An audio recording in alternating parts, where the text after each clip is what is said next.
हरिः ओम्। आपादमौलिपर्यन्तं गुरूणाम् आकृतिं स्मरेत् तेन विघ्नाः प्रणश्यन्ति सिद्धन्ति च मनोरथाः। श्रीगुरुभ्यो नमः। परमगुरुभ्यो नमः। श्रीमदानन्दतीर्थभगवत्पादाचार्यगुरुभ्यो नमः। मन्मनोभीष्टवरदं सर्वाभीष्टफलप्रदं पुरन्दरगुरुं वन्दे दासश्रेष्ठं दयानिधिं। विद्याविनयसम्पन्नान् शान्तादिगुणबृंहितान् सशास्त्रप्रवचनासक्तान् निलमिलार्यान् गुरून् भजे। पृथ्वीमण्डलमध्यस्थाः पूर्णबोधमतानगाः वैष्णवाः विष्णुप्रियाः तान् नमस्ये गुरुमम। हरिः ओम्। ಶ್ರೀಶಾಪಾಹಿ ಅನಂತಕೋಟಿ ಬ್ರಹ್ಮಾಂಡ ನಾಯಕ ಎಂಬುದು ಶ್ರೀ ಪುರಂದರದಾಸ ರಚಿಸಿದ ಭವ್ಯ ಗ್ರಂಥ. ಶಾಸ್ತ್ರ ಪ್ರಮೇಯ 180 ಗಜ್ಜೆ ಮಾಲೆಗಳು. ನಾವು 82ರಿಂದ 92 ಗಜ್ಜೆಯನ್ನು ನೋಡುತ್ತಿದ್ದೆವು.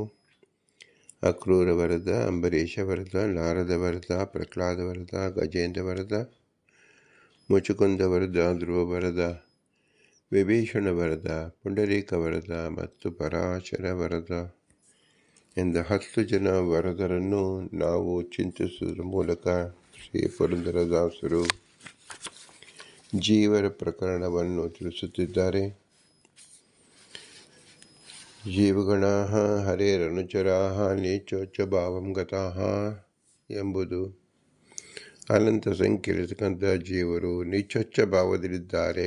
ಇದನ್ನು ತಾರತಮ್ಯ ಎಂದು ಶಾಸ್ತ್ರೀಯವಾಗಿ ನಾವು ಹೇಳುತ್ತೇವೆ. ತಾರತಮ್ಯ ಜ್ಞಾನ ಎಂಬತಕ್ಕಂಥದ್ದು ಮೋಕ್ಷ ಪಡೆಯಲು ಅತ್ಯವಶ್ಯಕವಾದ ಜ್ಞಾನವಾಗಿದೆ. ಇದಕ್ಕಾಗಿ ಭಗವಂತ ಸಕಲ ಜೀವರಲ್ಲಿ ಕಿಂಚಿತ್ ಸ್ವಾತಂತ್ರ್ಯವನ್ನು, ಕರ್ತೃತ್ವವನ್ನು ಅನುಗ್ರಹಿಸಿದ್ದಾನೆ. ಅದೇ ಜೀವರ ಕರ್ತೃತ್ವ. ಜೀವೋಪಿ ಕರ್ತ ಶಾಸ್ತ್ರಾರ್ಥವತ್ವಾತ್ ಎಂಬುದೇ ಶ್ರೀ ವೇದವ್ಯಾಸರ ಯುಕ್ತಿ. ಭಗವಂತನು ಪಾಲಿಸಿದ ಕರ್ತೃತ್ವ, ಇದನ್ನು ದತ್ತ ಸ್ವಾತಂತ್ರ್ಯ ಅಂತ ನಾವು ತಿಳಿಯಬೇಕು. ನಮ್ಮನ್ನು ನಾವು ತಿಳಿಯಲು ಭಗವಂತ ಅನುಗ್ರಹಿಸಿದ ರೂಪವಿದು ತಿಳಿಯಬೇಕು. ಹೀಗೆ ನಾವು ತಿಳಿಯುವಾಗ ಮೊಟ್ಟ ಮೊದಲಿಗೆ ತಿಳಿತಕ್ಕಂಥದ್ದು ಏನು? ನಮ್ಮ ಭಗವಂತ ಏನು ಶರೀರವನ್ನು ಕೊಟ್ಟಿದ್ದಾನೆ. ಈ ಶರೀರ ಎಂಬತಕ್ಕಂಥದ್ದು ನಾವು ಒಬ್ಬರೇ ಇರತಕ್ಕಂಥದ್ದಲ್ಲ. ಇದು ಒಂದು ಪ್ಯಾಕೇಜ್. ಸಕಲ ದೇವತೆಗಳು, ಸಕಲ ಲೋಕವು, ಸಪ್ತ ಸಮುದ್ರ, ಸಪ್ತ ಪರ್ವತ, ಸಪ್ತ ಖಂಡ ಎಲ್ಲರ ಪ್ರತಿನಿಧಿಯಾಗಿ ನಮಗೆ ಈ ಶರೀರ ಎಂಬುದನ್ನು ಭಗವಂತ ಕೊಟ್ಟಿದ್ದಾನೆ. ಆದ್ದರಿಂದ ಭಗವಂತನನ್ನು ನಾವು ಸ್ಮರಣೆ ಮಾಡಿಕೊಳ್ಳುವುದರ ಮೂಲಕವಾಗಿ ಈ ಪಿಂಡಾಂಡದಲ್ಲಿ ಭಗವಂತ ಕೊಟ್ಟಿರತಕ್ಕಂಥದ್ದನ್ನು ನಾವು ಚಿಂತನೆ ಮಾಡಿಕೊಳ್ಳಬೇಕು. ಬ್ರಹ್ಮದೇವರ ಒಂದು ಹಗಲಿನಲ್ಲಿ ಈ ಕಾಲ ಪ್ರಾರಂಭವಾಗಿದೆ. ಈ ಕಾಲದಲ್ಲಿ ಸಹ ಭಗವಂತ ಕಾಲರೂಪದಲ್ಲಾಗಿದ್ದಾನೆ. ಈ ಕಾಲವನ್ನು ಮುಖ್ಯವಾಗಿ 4 ಯುಗಗಳು ಕರೆಯಿಸಿಕೊಳ್ಳುತ್ತದೆ. ಒಂದು ಕೃತಯುಗ, ತ್ರೇತಾಯುಗ, ದ್ವಾಪರಯುಗ, ಕಲಿಯುಗ ಎಂದು ಹೆಸರು. ದೇವಮಾನದಲ್ಲಿ 4800 ವರ್ಷ, 3600 ವರ್ಷ, 2400 ವರ್ಷ, 1200 ವರ್ಷ, ಒಟ್ಟು 12,000 ವರ್ಷಗಳು. ಮನುಷ್ಯಮಾನದಲ್ಲಿ ಕಲಿಯುಗ 4,32,000, ದ್ವಾಪರಯುಗ 8,64,000, ತ್ರೇತಾಯುಗ 12,96,000, ಕೃತಯುಗ 17,28,000, ಒಟ್ಟು 43,20,000ಗಳಿಗೆ ಒಂದು ಯುಗಚಕ್ರ ಎಂಬುದು ಮುಗಿಯುತ್ತದೆ. ಇದಕ್ಕೆ ಮಹಾಯುಗ ಅಂತ ಹೆಸರು. 43,20,000 ವರ್ಷ ಅಥವಾ ದೇವಮಾನದ 12,000 ವರ್ಷಗಳಿಗೆ ಮಹಾಯುಗ ಅಂತ ಹೆಸರು. ಇಂಥ ಮಹಾಯುಗಗಳು ಆಳತಕ್ಕಂಥವರು 14 ಜನ ಮನ್ವಂತರಗಳು, ಮನುಗಳು. ಅವರ ಹೆಸರುಗಳು: ಸ್ವಯಂಭುಮನು, ಸ್ವರೋಚಿಷ, ಉತ್ತಮ, ತಾಪಸ, ರೈವತ, ಚಾಕ್ಷುಷ, ವೈವಸ್ವತ, ಸಾವರ್ಣಿ, ದಕ್ಷ ಸಾವರ್ಣಿ, ಬ್ರಹ್ಮ ಸಾವರ್ಣಿ, ಧರ್ಮ ಸಾವರ್ಣಿ, ರುದ್ರ ಸಾವರ್ಣಿ, ದೇವ ಸಾವರ್ಣಿ ಮತ್ತು ಇಂದ್ರ ಸಾವರ್ಣಿ ಎಂಬುದು. ಈ 14 ಜನ ಮನುಗಳು ದೇವಮಾನದ ವರ್ಷದಲ್ಲಿ 8,57,150 ವರ್ಷಗಳು ಪ್ರತಿ ಮನುಗಳ ಕಾಲಮಾನವಾಗಿದೆ. ಇದರಲ್ಲಿ 1200 ವರ್ಷಗಳನ್ನು ಸೇರಿಸಬೇಕಾಗಿರೋದ್ರಿಂದ ಸ್ವಯಂಭೂ ಮತ್ತು ಇಂದ್ರ ಸಾವರ್ಣಿ ಕೊನೆಯದಲ್ಲಿ ಮತ್ತು ಮಟ್ಟದಲ್ಲಿ ಎರಡಕ್ಕೂ ಸಹ ನಾವು ಸೇರಿಸಿಕೊಂಡಾಗ 8,57,100 ವರ್ಷಗಳಾಗುತ್ತದೆ. ಇಂದ್ರ ಸಾವರ್ಣಿ 8,57,100 ವರ್ಷಗಳಾಗುತ್ತದೆ. ಒಟ್ಟು 1,20,00,000 ವರ್ಷಗಳಾಗುತ್ತದೆ. 14 ಮನುಗಳ ಒಟ್ಟು ಕಾಲಮಾನ.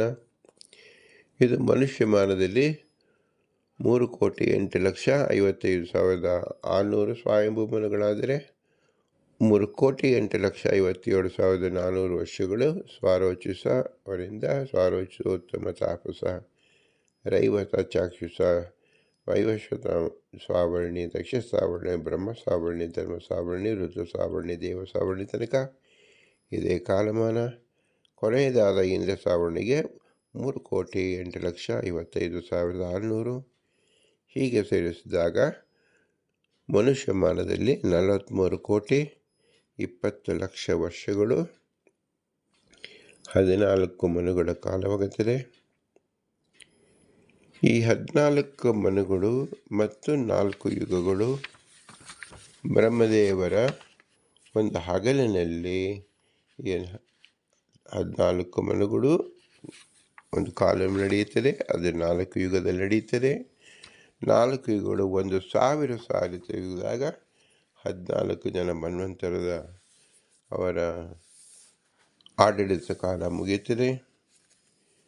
ಆದ್ದರಿಂದ ದೇಶ ಮತ್ತು ಕಾಲಕ್ಕೆ ಅಭಿಮಾನಿಗಳಾಗಿ ಬ್ರಹ್ಮದೇವರಿಂದ ಕ್ಲುಪ್ತವಾದ ಈ 4 ಯುಗದ ದೇವತೆಗಳನ್ನು ಮತ್ತು ಭಗವಂತ ರೂಪವನ್ನು ಮತ್ತು 14 ಜನ ಮನ್ವಂತರ ಅವರನ್ನು ಮತ್ತು ಅವರ ಉಪಾಸಕ ಮೂರ್ತಿಯನ್ನು ನಾವು ನೆನೆಸಿಕೊಳ್ಳುವುದು ಅತ್ಯವಶ್ಯಕವಾಗಿದೆ. ಈ 14 ಜನರು ಚಿಂತನೆ ಮಾಡತಕ್ಕಂಥದ್ದು ಯಾವುದು? 14 ಲೋಕಗಳು. ಈ 14 ಲೋಕಗಳು ಭಗವಂತನ ವಿರಾಟ್ ರೂಪವೆಂದೆನಿಸಿದೆ ಅಂತ ಹೇಳಿ ನಾವು ಹಿಂದೆ ಚಿಂತೆ ಮಾಡಿದ್ದೇವೆ. ಅದನ್ನು ನಾವು ಪ್ರತಿದಿನವೂ ನೆನೆಸಿಕೊಳ್ಳಬೇಕು. ವಿರಾಟ್ ರೂಪದ ಚಿಂತನೆ. ವಿರಾಟ್ ರೂಪ ಭಗವಂತನ ಅವನು ವಿಶೇಷವಾದ ಅಂಗಗಳು ಉಳ್ಳವನಾಗಿದ್ದಾನೆ ಎಂದು ತಿಳಿಯಬೇಕು. ಪ್ರತಿಯೊಂದು ಅಂಗವೂ ಸಹ ಭಗವಂತನ ಲೋಕವನ್ನು ಪ್ರತಿನಿಧಿಸುತ್ತದೆ. ಸತ್ಯಲೋಕ ಎಂಬುದು ಆ ವಿರಾಟ್ ರೂಪನ ಶಿರಸ್ಸು, ತಪೋಲೋಕ ಎಂಬುದು ಹಣೆ, ಜನೋಲೋಕ ಎಂಬುದು ಮುಖ, ಮಹಲ್ಲೋಕ ಎಂಬುದು ಕುತ್ತಿಗೆ, ಸುವರ್ಲೋಕ ಎಂಬುದು ಹೃದಯ, ಭುವರ್ಲೋಕ ಎಂಬುದು ಕುಕ್ಷಿ, ಭೂಲೋಕ ಎಂಬುದು ನಾಭಿ ಮಧ್ಯೆ, ಅತಳ ಲೋಕ ಕಟಿಭಾಗ, ವಿತಳ ಲೋಕ ತೊಡೆ, ಸುತಳ ಲೋಕ ಜಂಘೆ, ರಸಾತಳ ಲೋಕ ಜಾನು, ತಳಾತಳ ಲೋಕ ಪ್ರಪದಿ, ಮಹಾತಳ ಲೋಕ ಹಿಮ್ಮಡಿ, ಪಾತಾಳ ಎಂಬುದು ಪಾದ. ಈ 14 ಲೋಕಗಳನ್ನು ವಿಷ್ಣುಕೂರ್ಮ, ನಂತರ ವಾಯುಕೂರ್ಮ, ನಂತರ ಶೇಷದೇವರು ಹೊತ್ತುಕೊಂಡಿದ್ದಾರೆ. ಶಿಲಾಮಯವಾಗಿರುತ್ತದೆ. ಪಾತಾಳ, ಮಹಾತಳ, ರಸಾತಳ, ತಳಾತಳ, ಸುತಳ, ವಿತಳ, ಅತಳ ಎಂಬತಕ್ಕಂಥದ್ದು ಪಾತಾಳ ಲೋಕಗಳು. ನಂತರದಲ್ಲಿ ನಮ್ಮ ಭೂಲೋಕ. ಭೂಲೋಕದಲ್ಲಿ ನಾವು ಇರ್ತಕ್ಕಂಥದ್ದು ಜಂಬೂ ದ್ವೀಪ. ಇಲ್ಲೂ ಸಹ 7 ದ್ವೀಪಗಳಿದೆ. ನಾವಿರತಕ್ಕಂಥದ್ದು ಜಂಬೂ ದ್ವೀಪದಲ್ಲಿ ಭರತ ವರ್ಷ ಹಾಗೂ ಭರತ ಖಂಡ, ಇದು ನಾವು ದೇಶದ ಚಿಂತನೆ ಮಾಡಬೇಕು. ನಮ್ಮ ದೇಹದಲ್ಲೇ ಈ 7 ಮೇಲಿನ ಲೋಕಗಳನ್ನು ಕಾಣುವ ಬಗೆ ಹೇಗೆ ಅಂದರೆ, ಪಿಂಡಾಂಡದೊಳಗಿರುವ ಭಗವಂತನ ವ್ಯಾಪ್ತಿ, ಭೂಲೋಕ ಅಂದರೆ ಮೂಲಾಧಾರ ಚಕ್ರ, ಅಲ್ಲಿ ವೃಷಣದ ಮೇಲೆ ಚಿಂತಿಸಬೇಕು. ಭುವಲೋಕ ಎಂಬುದು ಸ್ವಾಧಿಷ್ಠಾನ ಚಕ್ರದಲ್ಲಿದೆ, ಅಲ್ಲಿ ನಾಭಿಯ ಕೆಳಗೆ. ಸ್ವಲೋಕ ಎಂಬುದು ಅನಾಹತ ಚಕ್ರದಲ್ಲಿದೆ ಅಂತ ಚಿಂತನೆ ಮಾಡಬೇಕು, ಅದು ಹೃದಯ. ಮಹಲ್ಲೋಕ ಎಂಬುದು ಹೃದಯ ಊರ್ಧ್ವ ಕಮಲದಲ್ಲಿದೆ, ಅದು ವಕ್ಷಸ್ಥಳ. ಜನೋಲೋಕ ಎಂಬುದು ವಿಶುದ್ಧ ಚಕ್ರದಲ್ಲಿದೆ ಅಂತ ಚಿಂತನೆ, ಅದು ಕಂಠ ಪ್ರದೇಶ. ತಪೋಲೋಕದಲ್ಲಿ ಆಜ್ಞಾಚಕ್ರವೇ ಇದೆ ಅಂತ ಚಿಂತನೆ ಮಾಡಬೇಕು, ಅಲ್ಲಿ ಭ್ರೂಮಧ್ಯ. ಮತ್ತು ಸತ್ಯಲೋಕ ಎಂಬುದು ವೈಕುಂಠ ಲೋಕ, ಸಹಸ್ರ ಚಕ್ರದಲ್ಲಿದೆ, ಶಿರಸ್ಸಿನಿಂದ 12 ಅಂಗುಲ ಮೇಲೆ ಇದೆ ಅಂತ ಚಿಂತನೆ ಮಾಡಬೇಕು. ಈ ಮನುಷ್ಯ ಶರೀರದಲ್ಲಿರ್ತಕ್ಕಂಥದ್ದು ಮೊಟ್ಟ ಮೊದಲನೇದು ನಾವು ನೋಡ್ತಕ್ಕಂಥದ್ದು ಸ್ವಾಧಿಷ್ಠಾನ ಎಂಬುದು. ಇಲ್ಲಿ ಭಗವಂತ ಪ್ರದ್ಯುಮ್ನ ರೂಪಿ ಭಗವಂತನ ಚಿಂತಿಸಬೇಕು. ಮೂಲಾಧಾರ ಎಂಬುದರ ಮೇಲೆ ನಾವು ಆಸನವಾಗಿ ಕುಳಿತುಕೊಂಡಿರುತ್ತೇವೆ.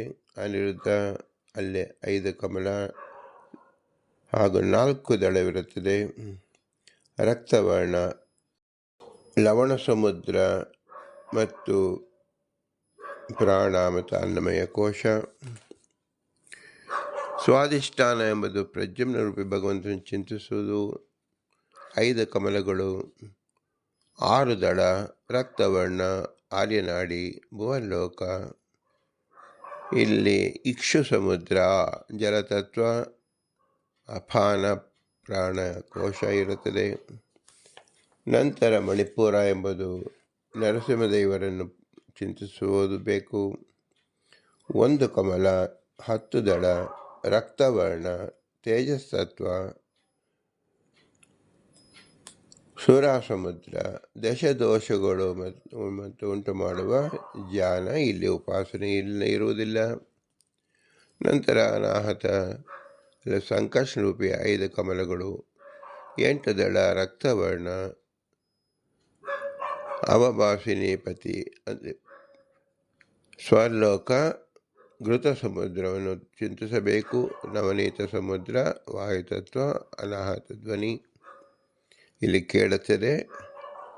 ಇಲ್ಲಿ ವ್ಯಾನರೂಪಿ ಭಗವಂತ, ಮನೋಮಯ ಕೋಶ, ಅನಾಹತ ಚಕ್ರ. ಇಲ್ಲಿ ಸಂಕರ್ಷರೂಪಿ 5 ಕಮಲಗಳು, 8 ದಳ, ರಕ್ತವರ್ಣ, ಅವಭಾಷಿಣಿ, ಪ್ರಕಾಶಿನಾಡಿ, ಸ್ವಲೋಕ, ಘೃತ ಸಮುದ್ರ. ಹೃದಯ ಊರ್ಧ್ವ ಕಮಲದಲ್ಲಿ ಸಂಕರ್ಷಣ 1 ಕಮಲ, 12 ದಳ, ರಕ್ತವರ್ಣ. ಅಗ್ನಿಮಂಡಲದಲ್ಲಿ ಬೀಜಮಂತ್ರ. ವಾಯುದೇವರು ಪಾಪ ಪುರುಷನನ್ನು ದಹನೆ ಮಾಡತಕ್ಕಂಥ ಜಾಗ, ಮಹಲ್ಲೋಕ ಚಿಂತಿಸಬೇಕು. ವಿಶುದ್ಧ ಚಕ್ರದ ವಾಸುದೇವ, 5 ಕಮಲಗಳು, 16 ಚಕ್ರಗಳು, ಶ್ವೇತವರ್ಣ, ವೈದೃತ ನಾಡಿ ಮತ್ತು ಜನೋಲೋಕವನ್ನು ಇಲ್ಲಿ ಚಿಂತಿಸಬೇಕು. ನದಿ ಅಂದರೆ ಮೊಸರಿನ ಸಮುದ್ರ, ಆಕಾಶ ತತ್ವ, ಉದಾನವಾಯು ಮತ್ತು ವಿಜ್ಞಾನಮಯ ಕೋಶವನ್ನು ಚಿಂತಿಸಬೇಕು. ಆಜ್ಞಾಚಕ್ರದಲ್ಲಿ ನಾರಾಯಣ, 5 ಕಮಲಗಳು, ಬ್ರಹ್ಮನಾಡಿ, ತಪೋಲೋಕ, ಕ್ಷೀರ ಸಮುದ್ರವನ್ನು ಇಲ್ಲಿ ಧ್ಯಾನಿಸಬೇಕು. ಸಹಸ್ರಾರದಲ್ಲಿ ವಾಸುದೇವ ಭಗವಂತ, 12 ದಳ, ಶ್ವೇತವರ್ಣ, ವೈಕುಂಠ ಲೋಕ, ಸ್ವಾದೋದಕ, ಅಮೃತ ಸಮುದ್ರ. ಇಲ್ಲಿ ವಾಸುದೇವ ರೂಪಿ ಭಗವಂತನನ್ನು ದರ್ಶನ ಮಾಡಬೇಕು. ಹೀಗೆ ಷಟ್ಚಕ್ರಗಳು ನಮ್ಮ ದೇಹದಲ್ಲೇ ಇರ್ತಕ್ಕಂಥದ್ದನ್ನು 7 ಲೋಕಗಳಿಗೆ ಪ್ರತಿನಿಧಿಯಾಗಿ ನಾವು ಚಿಂತಿಸಬೇಕು. ಯಂ ಸರ್ವೇಷ್ಟದಾತಾರಃ ಸರ್ವೋತ್ಕೃಷ್ಟ ಅಯಮೇವ ಏಕಃ ತದೀಯೋಹಂ ಸಮೇ ಪತಿಃ ಇತಿ ಜ್ಞಾನಂ ನಿಶ್ಚಿತಂ ತು ಸಾ ದೀಕ್ಷಾಭ್ಯಂತರೇ ಮತಾ. ಶ್ರೀ ವಿಷ್ಣುವೇ ನನ್ನ ಎಲ್ಲ ಅಪೇಕ್ಷೆಗಳನ್ನು ಪೂರ್ಣ ಮಾಡುವವನು. ಸರ್ವಾತ್ಮನ ನಾನು ಅವನ ದಾಸ. ಅವನೇ ನನ್ನ ಪತಿ ಸರ್ವಸ್ವ. ದೇವೋತ್ತಮ ನನ್ನ ಎಲ್ಲ ಅನಿಷ್ಟ ನಿವಾರಕನು. ಇದು ದೃಢವಾದ ಅಂತರಂಗ ದೀಕ್ಷೆ ಎನಿಸುತ್ತದೆ. ಅದೇ ಶ್ರೀಹರಿಯ ದಾಸರ ಲಕ್ಷಣವಾಗಿದೆ. ಇಂತಹ ವ್ರತಧಾರಕ ವೈಷ್ಣವ ಅಂತರಾಳದಲ್ಲಿ ತಿಳಿಯಬೇಕಾದದ್ದನ್ನು ದೇಶ ಕಾಲೋಚಿತ ಧರ್ಮ ಕರ್ಮ ಶಕ್ತರು ಅಂದರೆ, ಈಗ ದೇಶ ಅಂದರೆ ನಾವು ಲೋಕಗಳನ್ನು ತಿಳ್ಕೊಂಡವು. ಈಗ ಕಾಲ ಎಂದಾಗ ನಾವು ಯಾವುದೇ ಒಂದು ಕಾಲವನ್ನು ಹೇಳುವಾಗ ಪಂಚ ಅಂಕಗಳನ್ನು ಹೇಳುತ್ತೇವೆ. ತಿಥಿ, ಯೋಗ, ನಕ್ಷತ್ರ, ಕರಣ ಮತ್ತು ವಾರ. ಈ 5ಕ್ಕೂ ಸಹ ಅಭಿಮಾನ ದೇವತೆಗಳಿದ್ದಾರೆ, ಭಗವಂತನ ರೂಪಗಳಿದೆ. ಇದನ್ನು ನಡೆಸ್ತಕ್ಕಂಥವರು ಗ್ರಹಗಳು. ಆ ಗ್ರಹಗಳನ್ನು ಸಹ ನಮ್ಮನ್ನು ಹಿಡಿದಿರುತ್ತದೆ. ಈಗ ನಮ್ಮ ಕಾಲದಲ್ಲಿ ನಾವು ಇದ್ದೀವಿ ಎಂದೇನರ್ಥ, ಆ ಕಾಲ ನಮ್ಮನ್ನು ಹಿಡಿದಿದೆ ಎಂದರ್ಥ. ಅದು ನವಗ್ರಹ ರೂಪದಲ್ಲಿ ಹಿಡಿದಿರುತ್ತದೆ.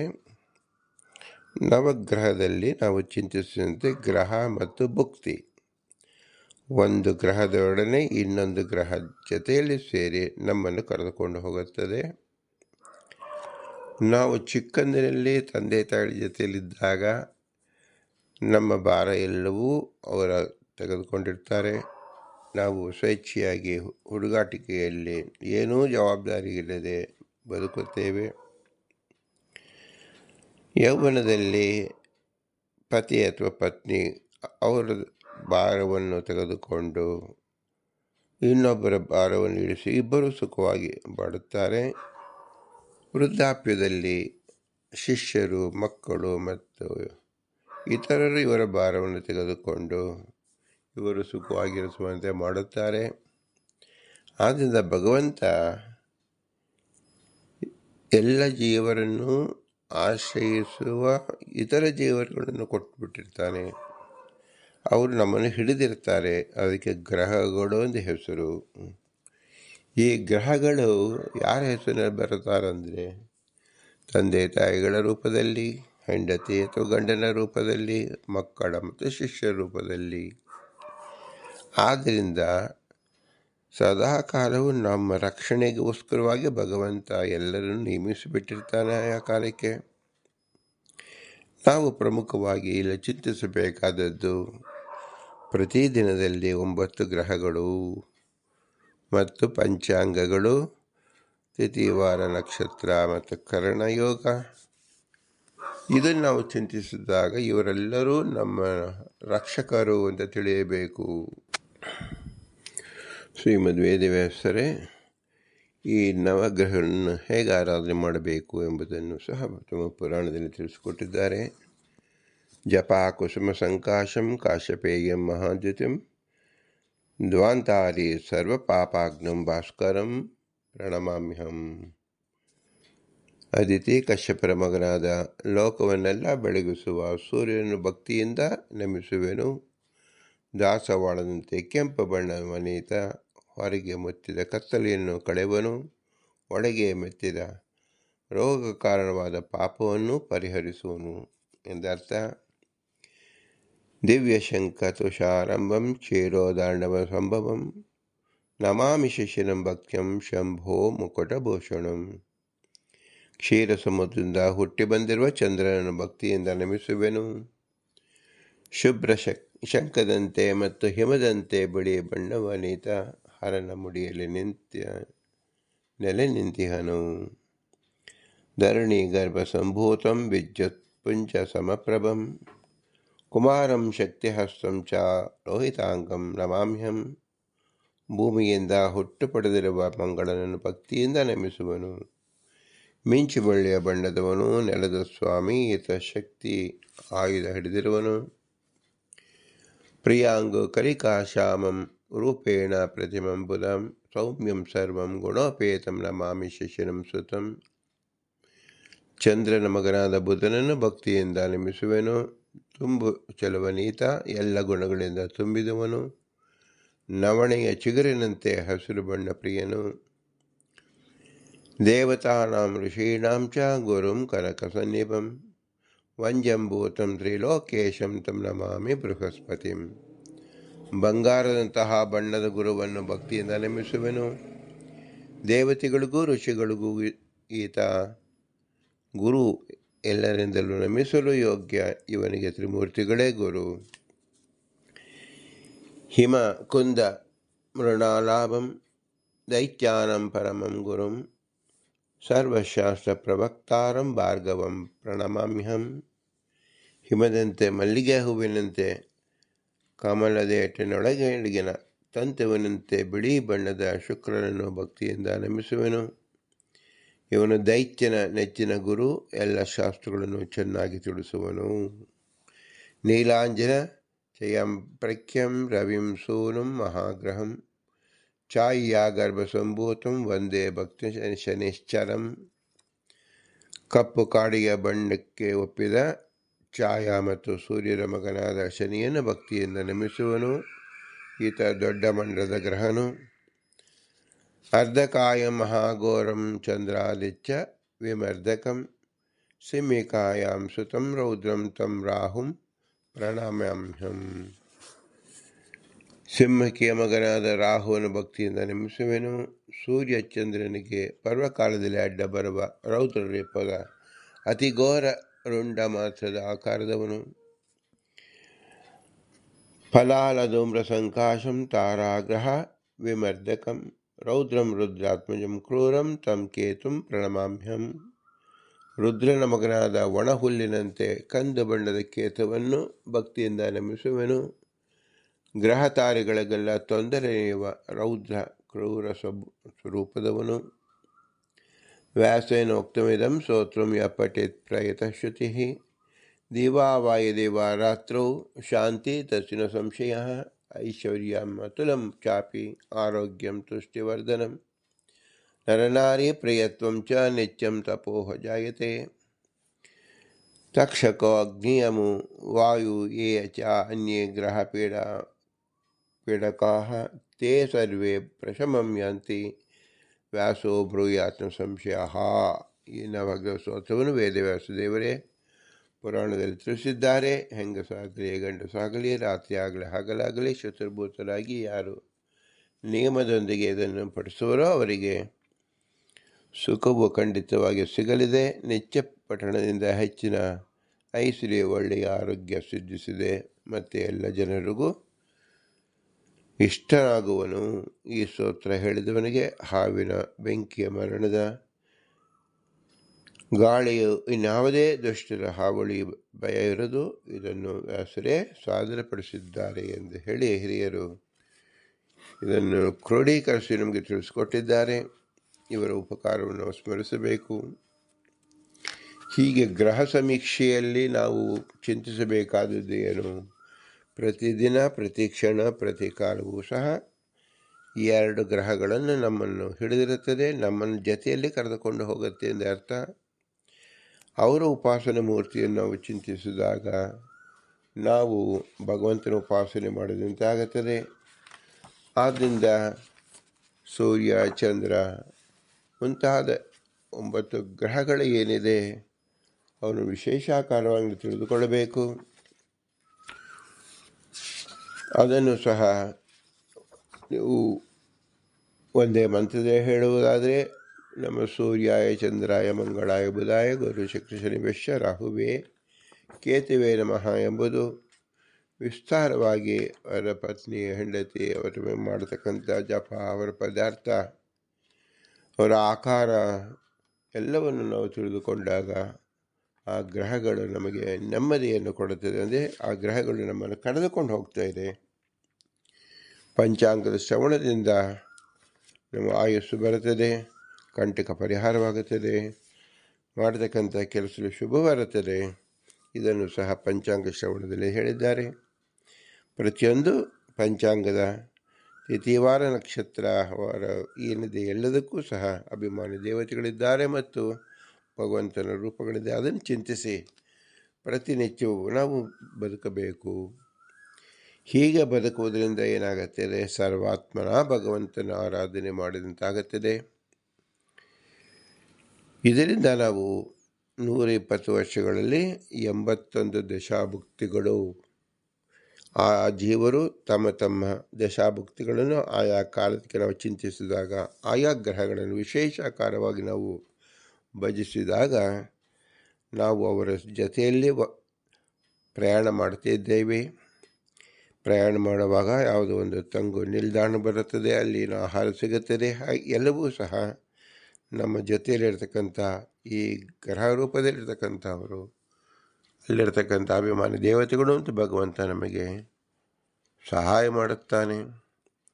ಅವರ ಉಪಕಾರದಲ್ಲೇ ನಾವು ಹುಟ್ಟಿನಿಂದ ಸಾಯುವ ತನಕವೂ ಇದ್ದೇ ಇರ್ತೇವೆ. ಅದರಿಂದಲೇ ಈ ಶರೀರ ಬೆಳೀತಾ ಹೋಗುತ್ತದೆ. ಇದನ್ನು ನಾವು ಹೊರಗಡೆ ತಿಳಿಯಬೇಕು. ಹಾಗೆ ಇದನ್ನು ಮೂಲದಲ್ಲಿ ನಾವು ತಿಳಿದಾಗ, ಅಂತರ್ಧ್ಯಾನ ಮಾಡಿದಾಗ ಒಳಗಿನ ಸಪ್ತಚಕ್ರಗಳು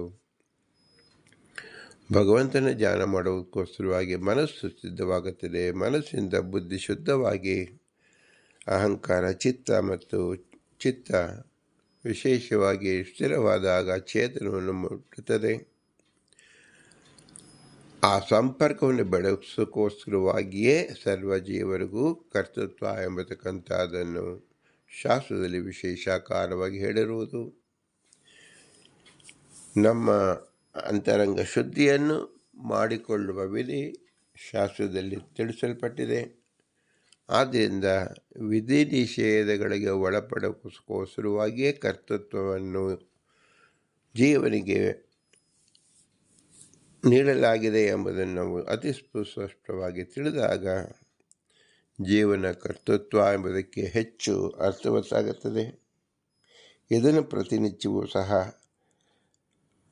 ಆಯಾ ದಿನ, ವಾರ, ನಕ್ಷತ್ರ, ಯೋಗ, ಕರಣ ಇದರ ಅಭಿಮಾನಿ ದೇವತೆಗಳು ಮತ್ತು ಅಲ್ಲಿರ್ತಕ್ಕಂಥ ಭಗವಂತನ ಉಪಾಸ ಮೂರ್ತಿಯನ್ನು ನೆನೆಸಿಕೊಳ್ಳುವುದು ನಮ್ಮ ಕೆಲಸ ಅಷ್ಟೇ. ಒಳ್ಳೆಯ ದೇಶದಲ್ಲಿ ಒಳ್ಳೆಯ ಕಾಲದಲ್ಲಿ ಕುಳಿತುಕೊಂಡು ಆಯಾ ಭಗವಂತನ ರೂಪವನ್ನು ನೆನೆಸಿಕೊಳ್ಳುವುದೇ ಆಗುತ್ತದೆ. ಹೀಗೆ ನೆನೆಸಿಕೊಳ್ಳುವುದರಿಂದ ಅವರ ಅಂತರ್ಯಾಮಿ ಭಗವಂತ ಅವನನ್ನು ಸ್ಮರಣೆ ಮಾಡಿದಂತಾಗುತ್ತದೆ. 10 ಜನರು ಅಂದರೆ ದಶರೂಪಿ, ಯಾವ ಮತ್ಸ್ಯ, ಕೂರ್ಮ, ವರಾಹ, ನಾರಸಿಂಹ, ವಾಮನ, ಪರಶುರಾಮ, ಕೃಷ್ಣ, ಬುದ್ಧ, ಕಲ್ಕಿ ಈ ದಶಾವತಾರ ಚಿಂತನೆಯಾಗಿದೆ. ಇದನ್ನು ಸಹ ಪ್ರತಿನಿತ್ಯವೂ ಮಾಡಲೇಬೇಕು. ಇದೇ ನಮಗೆ 10 ಇಂದ್ರಿಯಗಳು, ಪಂಚಕರ್ಮೇಂದ್ರಿಯ ಮತ್ತು ಜ್ಞಾನೇಂದ್ರಿಯ ರೂಪವಾಗಿಯೂ ಸಹ ಕೆಲಸ ಮಾಡ್ತಾ ಇದೆ. ಅದನ್ನು ನಾವು ಸಹ ಚಿಂತಿಸಿದಾಗ ಪ್ರತಿದಿನದ ಏನೇ ಕೆಲಸ ಮಾಡಿದರೂ ಅದು ಭಗವಂತನಿಗೆ ನೇರವಾಗಿ ತಲುಪುತ್ತದೆ ಎಂಬುದೇ ಪುರಂದರದಾಸರು 10 ಜನ ವರದರನ್ನು ತಿಳಿಸಿಕೊಟ್ಟಿದ್ದಾರೆ. ಇದಕ್ಕಾಗಿ ಮನುಷ್ಯ ಜನ್ಮ ಭಗವಂತ ಕೊಟ್ಟಿದ್ದಾನೆ. ಈ ಮನುಷ್ಯ ಜನ್ಮಕ್ಕೆ ಬರುವುದಕ್ಕೆ ತಂದೆ ತಾಯಿಗಳ ಅನುಗ್ರಹ ವಿಶೇಷ, ತಂದೆ ತಾಯಿ ಇರುವಿಕೆಗೆ ನೆರವಾದ ಗುರು ಹಿರಿಯರ ಅನುಗ್ರಹ ವಿಶೇಷ. ಇವುಗಳಲ್ಲಿ ಅಭಿಮಾನಿ ದೇವತೆಗಳು ನಿಂತು ಈ ಕರ್ಮವನ್ನು ಮಾಡಿಸಿದ್ದರಿಂದ ಅವರ ವಿಶೇಷ ಅನುಗ್ರಹ ವಿಶೇಷ, ಮತ್ತು ವಾಯುದೇವರು ಇವರೆಲ್ಲರೂ ನಿಂತು ಭಗವಂತನ ವಿಶೇಷ ಆಜ್ಞಾಧಾರಕನಾಗಿ ಈ ಬುದ್ಧಿಯನ್ನು ಪ್ರೇರಣೆ ಮಾಡಿದ್ರಿಂದ ಅವರ ವಿಶೇಷ ಅನುಗ್ರಹವನ್ನು ನಾವು ಚಿಂತಿಸಬೇಕು. ಇವರೆಲ್ಲರೂ ಅಸ್ವತಂತ್ರರು. ಸ್ವತಂತ್ರ ಭಗವಂತ ಲಕ್ಷ್ಮೀನಾರಾಯಣ ಮಾತ್ರ ಅವನೇ ನಮ್ಮ ಬಿಂಬರೂಪ. ಅವನನ್ನು ಸ್ಮರಿಸೋಕ್ಕೋಸ್ಕರವಾಗಿಯೇ ದೇಶ, ಕಾಲ ಇದನ್ನು ವಿಚಾರ ಮಾಡಿಕೊಳ್ಳತಕ್ಕಂಥದ್ದು. ನಾವು ಯಾವುದೇ ಕೆಲಸವನ್ನು ಮಾಡಿದರೂ ಸಹ ದೇಶ ಮತ್ತು ಕಾಲವಿಲ್ಲದೆ ಏನು ಮಾಡುವುದಿಲ್ಲ. ಆ ದೇಶ ಕಾಲವೇ ನಮ್ಮ ಬಿಂಬರೂಪದಲ್ಲಿ ಇರತಕ್ಕಂಥ ಭಗವಂತ ಲಕ್ಷ್ಮೀನಾರಾಯಣ ರೂಪ. ಅವರ ಪ್ರತಿಪಾದ್ಯವಾಗಿರ್ತಕ್ಕಂಥದ್ದು ಕಾಲದಲ್ಲಿ ಕಾಲನಾಗಿ, ದೇಶದಲ್ಲಿ ದೇಶನಾಗಿರ್ತಕ್ಕಂಥವನು ನಮ್ಮ ಬಿಂಬರೂಪ ಭಗವಂತ ಎಂಬ ಉಪಾಸನೆ ಮಾಡುವುದೇ ನಮ್ಮ ಬಿಂಬ ಉಪಾಸನೆ ಕೊಡುತ್ತದೆ. ಆದ್ದರಿಂದ ನಮ್ಮ ಬಿಂಬನಿಗೆ ಹೇಗೆ ನಾವು ಪ್ರತ್ಯುಪಕಾರವನ್ನು ಸಲ್ಲಿಸುವುದೆಂದರೆ ಭೂಯಿಷ್ಠಾಂತಿ ನಮ ಉಕ್ತಿಮಿದೇಮ, ಭೂಯಿಷ್ಠಾಂತಿ ನಮ ಉಕ್ತಿಮಿದೇಮ, ಭೂಯಿಷ್ಠಾಂತೇ ನಮ ಉಕ್ತಿಮಿದೇಮ ಎಂಬುದೇ ಜೀವರ ಕರ್ತೃತ್ವದ ಪ್ರಯೋಗ. ಇದು ಪ್ರತಿನಿತ್ಯವೂ ಎಲ್ಲರೂ ಮಾಡಲೇಬೇಕಾದದ್ದು. ಅತ್ಯವಶ್ಯಕವಾದದ್ದು. ಇದು ಕೇವಲ 2-3 ನಿಮಿಷದಲ್ಲಿ ಮಾತ್ರ ನೀವು ಸ್ಮರಿಸಿಕೊಳ್ಳಬಹುದಾಗಿದೆ. ಇದನ್ನು ಅನುಸಂಧಾನ ಮಾಡೋಕ್ಕೋಸ್ಕರವಾಗಿ ಹಿರಿಯರು ರಚಿಸಿದ ಕೆಲವು ಗ್ರಂಥಗಳನ್ನು ಅವಲೋಕನ ಮಾಡಿದಾಗ ನಮ್ಮ ಮನಸ್ಸಿನಲ್ಲಿ ನಿಲ್ಲುತ್ತದೆ. ಅದನ್ನು ನಾವು ಮಾನಸಿಕವಾಗಿ ನಮ್ಮ ಒಳಗಡೆ ಇರತಕ್ಕಂಥ ಇಂದ್ರಿಯಗಳನ್ನು ಎಲ್ಲವನ್ನು ಸಹ 50 ವರ್ಣಾತ್ಮಕ ಪಂಚವರ್ಣಾತ್ಮಕದಲ್ಲಿ ನಾವು ಹಿಂದೆ ತಿಳಿಸಿದಂತೆ ಎಲ್ಲ ಪದ್ಮ ಮತ್ತು ದಳಗಳನ್ನು ಚಿಂತಿಸೋದಕ್ಕೆ 50 ವರ್ಣಗಳೇ, 50 ಅಕ್ಷರಗಳೇ, ಇಲ್ಲಿ 50